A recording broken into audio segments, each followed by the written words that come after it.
Anyways, besides that, today we're working on a bunch of cars. We're working on this Nissan. It has a check engine light. I'm gonna show you guys what the check engine light is, so you guys can see it. It is a cam sensor code. All right, so we got the scanner. I'm gonna show you guys the code and show you guys what I'm doing to it to test out the component that's bad, or that I think is bad. So we got 3 DTCs, read codes. Okay, so we got a P0345 camshaft position sensor A circuit bank 2. So that means that the camshaft position sensor could be bad, the circuit going to the sensor could be bad, or we could have a bad camshaft or timing. If we did have timing though, we would have other codes, and we do have other codes, but they are all the same. P0345, P0345, P0345, P0345. So that lets me to believe that there is only the issue with the camshaft sensor, the wiring going to the sensor, and or maybe the camshaft itself, which is very unlikely, but that can happen. So we're gonna check out the camshaft position sensor and see if we're getting a signal coming out of it, and if we are, great. If we're not, then we'll condemn it.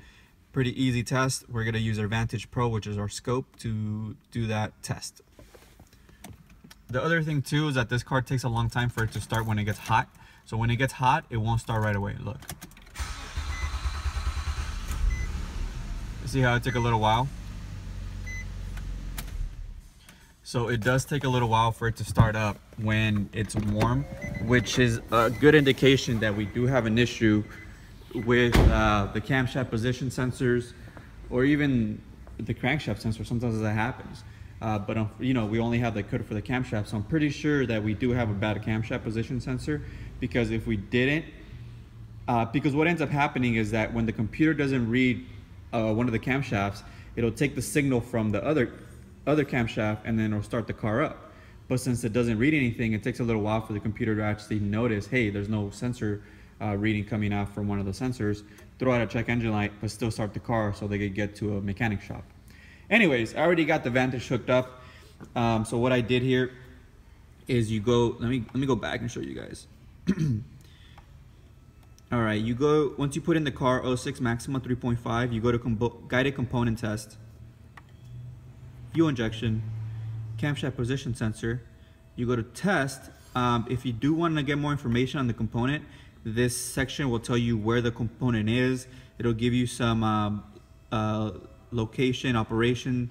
It'll give you everything you need to know about the sensor and let you know which one is bank 1, which one is bank 2, which is good. Okay, we go to test. We go to signature test because we want to know if the sensor is getting what the signal looks like from the sensor.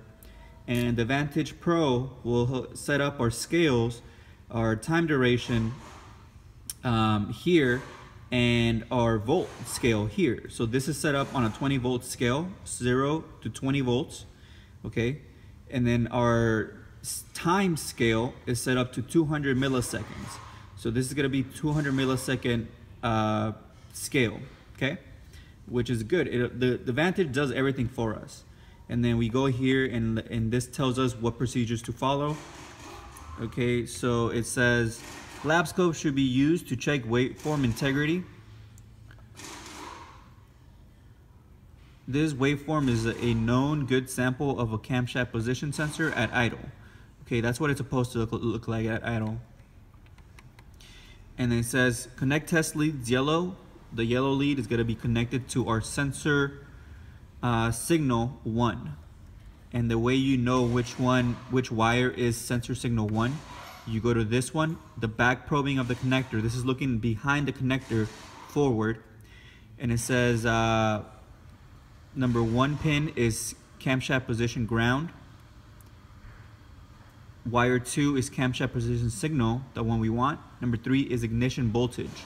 So number 2 is the middle one. So we're gonna back probe the middle wire. And then we go back to the test. It lets us know what to do. It says black lead is gonna go to a known good ground, which I do have it at the battery.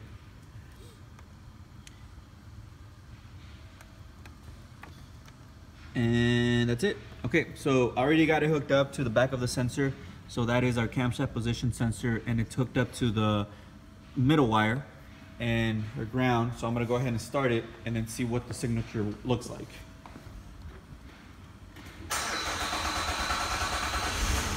Okay. Look at that, we have no signal. All right, gentlemen, so we don't have a signal coming out of the sensor, which is, I wish I would have gotten this on camera before, but I did hook everything up before I started the car up. This car sat overnight here at the shop. So when I started it up, I hooked everything up and I did get a signal coming from the sensor. But once it got hot, it wasn't getting a signal at all. I don't have a signal right now. But the one thing you have to make sure of when you're testing out components like this, like camshaft position sensors or crankshaft position sensors, whatever it is, you want to make sure that you pinned it properly. Okay, so if you're not getting anything coming out of the sensor, disconnect the wire and then re-pin it and make sure that you pinned it properly, because sometimes you won't actually connect to any type of to the actual wire, right? You don't go in there and you think you got it, but you might not. So just double check and make sure that it is pinned properly. Make sure that the ground is properly set up. So when like I disconnect the ground, you can see that I do get like some type of reading here, which is just noise. This is just noise coming from the wires, you know? So when I ground it, it goes away. Same thing when I disconnect the pin on the back of the camshaft, I don't get anything. Okay, I take it out, repin it. Like I said, I did do this earlier, so I did see signal coming from the camshaft position sensor when it was cold, so I'm pretty confident that my pinning is properly done. And this problem is only apparent when it gets hot, when the car gets hot. So I'm pretty sure that the camshaft position sensor is bad, so we're gonna recommend that for the customer. We're gonna replace it. I will bring you guys a signal from the new camshaft position sensor, so you guys can see what that looks like. So today, I'm gonna diagnose this code, which is I don't even know what code it is, P0345. So we diagnosed that code today. That's how you do correct diagnosis. Don't ever replace the component unless you get some evidence that that component is bad. What else do I got today? I got that. I got a mount an ER front that needs a whole bunch of suspension work. I got a Dodge out here that needs a distributor and a coil, because it actually has the same code as a Nissan. It has a camshaft position code, position sensor code, but the sensor is actually inside the distributor. And yeah, so we're gonna replace the distributor and the coil, because I like to do them in pairs. I always replace them in pairs. I always have. I just do, okay? Because sometimes the coil is bad and it'll destroy the distributor. I've had that issue happen before, so I always replace them in pairs. I don't care if nobody wants to do it, but that's how I do it. And I also got, that's it. I also got the BMW that I did the valve cover gasket on. You guys remember that? I did that like last week or 2 weeks ago. The customer was telling me that they did see a couple little spots of oil on the ground, which is normal. I did clean off the engine bay and cleaned off the underside of the car, but I must have missed something. I must have, you know, not gotten all of the residual oil, which sucks, because around here people are very sensitive about dripping oil on their driveway, because there's a lot of homeowner associations here. So if they see anything on the ground, they get pissed off.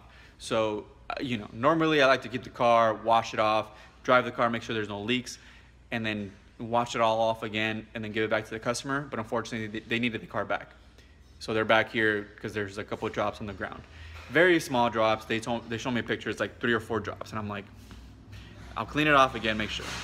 But anyways, let's get to work. All right, boys, so I'm on WorldPack looking up the sensors, and there's 2 different types. One that's on the radiator side, firewall side. So bank, just so you guys know, that sensor A circuit 2 or bank 2 is going to be the radiator side, which is the left cylinder head, and the right cylinder head is going to be the closest one to the firewall. Difference is that this sensor is straight, this one is slightly angled. I want to say, what is this, 100 degrees, 110 degrees. But anyways, so we're gonna get this one. I'm gonna see how much it is, and then we'll go from there. All right, boys, we got the new sensor, new camshaft position sensor. I'm gonna throw this bad boy in, quick and easy, 10mm bolt that holds that bad boy down to the head. I already got the thing off. Give me 1 second, pop it out. There we go. Okay. Boom. Doesn't look weird. Doesn't look too weird. Connector's fine, but it's bad. Anyways, I'm gonna throw the new one in, and then I'm gonna hook up my Vantage to it and get you guys some waveforms. All right, gentlemen, so we got the sensor back pin. So this is what it kind of looks like when you're back pinning a sensor. You put the pin behind the sensor connector, okay? Boom. You connect your lead to that bad boy right there, and you get a signal. All right, so we got the car running. We do have a signal, and it looks exactly like the one that the Vantage is giving us to look at. So if you want to stop the stream from going, all you do is you go up here and you stop, you freeze the frame. You push yes, it'll freeze the frame, and then you compare it. Oh shit. Okay, so you freeze the frame, and you go down here, and then you could you get a freeze the frame, and then you compare it to the signal that Vantage is giving you. So we got one waveform here, then two, then another one, and then another one, and it keeps going like that. So I'm pretty confident we fixed the car. I'm gonna erase the codes and then let the car get hot. Let it get hot, make sure everything's good. Even when it's really, really hot, I'm gonna drive it around, make sure everything's good, and then get it back to the customer. All right, boys, day's over. I'm closing up the vlog now just because I'm done with my day. Waiting for a few of my customers to pick up their cars. It's 4 o'clock, and I am gonna keep writing and finishing up this book that I am bringing out very soon. How to buy and sell cars on Craigslist. It's gonna be one of the best books out there on how to buy and sell cars. Very in-depth, very in-detail book. I can't wait to get it out for you guys. It's gonna have a video course, a lot of good tips. You guys are really gonna like it. It's gonna really open up your mind to being able to create a second source of income, especially if you guys are mechanics or weekend warriors that can do work on cars. You guys are gonna have no problem using these techniques to buy and sell cars on Craigslist. If you guys do flip cars, you guys are gonna get a couple more tips in that could change your business. I mean, every time I buy a book or every time I read a course or watch a video, I don't expect to get a ton of like crazy material from it. All I want, my goal is for everything I read, everything I learn from videos or books that I buy or courses that I take, is to learn one nugget of gold that's gonna change the way I do business for the better, revolutionize it. That's happened to me. Every time I read a book, I get one thing that sparks an idea that changes the way I do business, the way I think, the way I approach things. So this book is gonna do that for the guys that have years of experience buying and selling cars. For the guys that don't have any experience, you're gonna learn how to do everything in this book. I can't wait to bring it out. If you guys like what I do here, check me out on Patreon, support your boy, and we are gonna be bringing out new products on the website, automechanicssupply.com. And once I get a new distributor, that's in the works also. And thanks so much for watching. Like the video, leave a comment, let me know what you guys like. Take care, boys.